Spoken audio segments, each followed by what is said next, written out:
What if the Ten Commandments were never about morality? What if they were never about behavior control?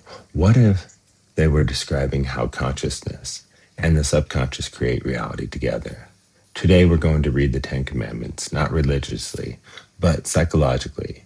We're using this lens. God equals imagination, awareness, creative power. Man equals consciousness. Woman equals subconscious. Sin equals inner misalignment. Law equals cause and effect. This isn't theology. This is mechanics. And once you understand the mechanics, the rules stop feeling heavy and start feeling intelligent. So let's walk through them one at a time. You shall have no other gods before me.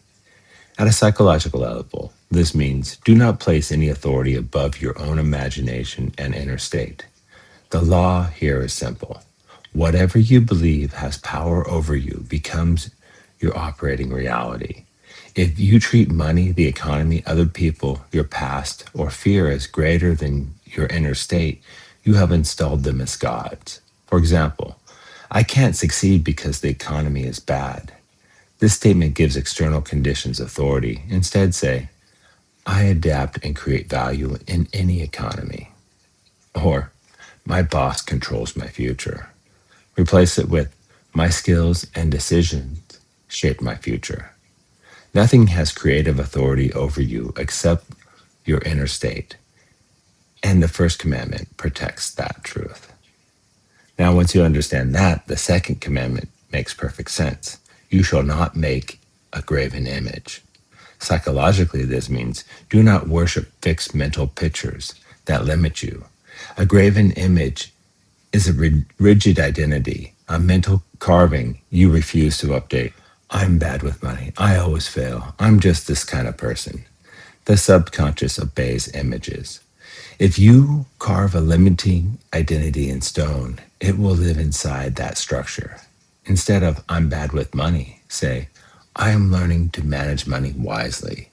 Instead of, I always mess things up, say, I improve through experience. Do not solidify a temporary state into a permanent identity. That's the second law. And that leads naturally into the third, because identity is spoken through language. Do not take the name of the Lord in vain. Psychologically, do not misuse the power of I am. I am is the creative name of God. It is a declaration of identity. When you say, I am broke, I am anxious, I am unlucky, you're assigning creative authority to that state. Instead of I am broke, say, I am rebuilding and stabilizing financially. Instead of I am anxious, say, I am learning to feel safe and steady. Instead of I am unlucky, say, I notice opportunities and act on them. Guard your I am. It programs the subconscious directly. And once you declare that a state, the next law tells you what to do next. Remember the Sabbath and keep it holy. Psychologically, enter rest and trust the state you have assumed. The Sabbath is a psychological rest. After impressing a direction onto the subconscious, stop digging it up with doubt. Instead of, this will probably fail, say, I've done what I can. I allow this to unfold.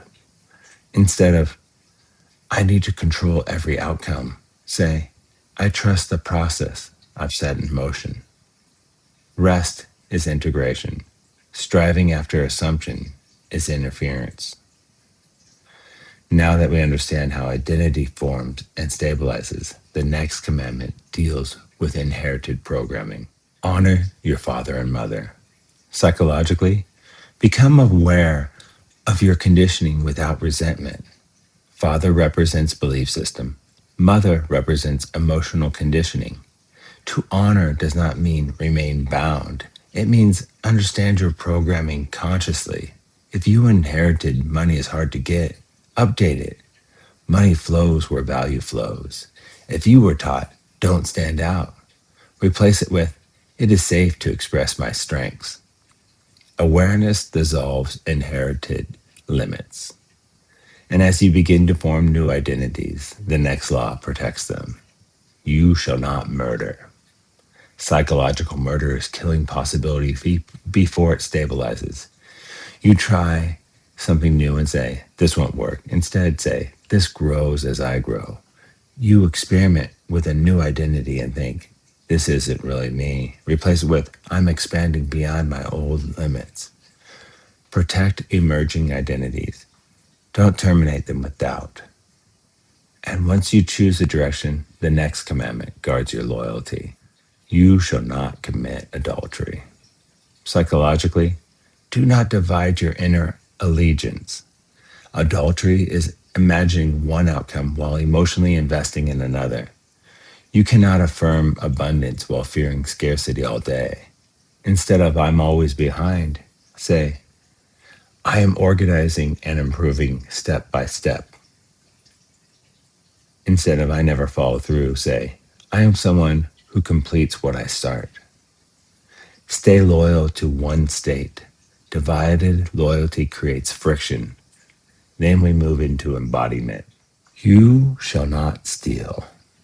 Psychologically, do not attempt to take externally what you have not embodied internally. Stealing means trying to grab results without becoming the identity that produces them. Instead of, I want success, but I am not capable, say, I am building capability daily. Instead of, I want respect, but nobody listens to me, say, I communicate clearly and calmly. You don't steal outcomes. You become the person who produces them. And how you speak about yourself determines everything. You shall not bear false witness. Psychologically, do not lie internally about who you are becoming. Your internal testimony becomes your external verdict. Instead of, see, I always fail, say, that was feedback. I adjust and improve.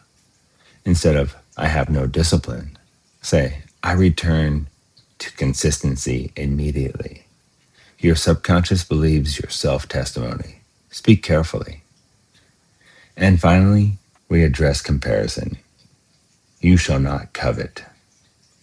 Psychologically, do not emotionally affirm lack by obsessing over what others have. Coveting reinforces separation. When you envy, you declare, it's not mine. Instead of, that will never be me, say, if it is possible for them, it is possible for me. Instead of, I wish I had what they have, say, I am building the life I desire.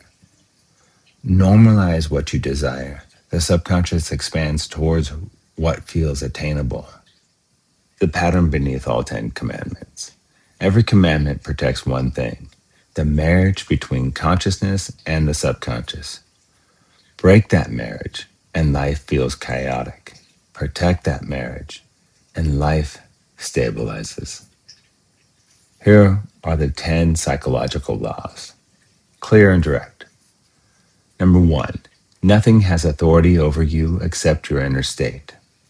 Number 2, identity determines behavior and outcomes. Number 3, I am programs the subconscious directly.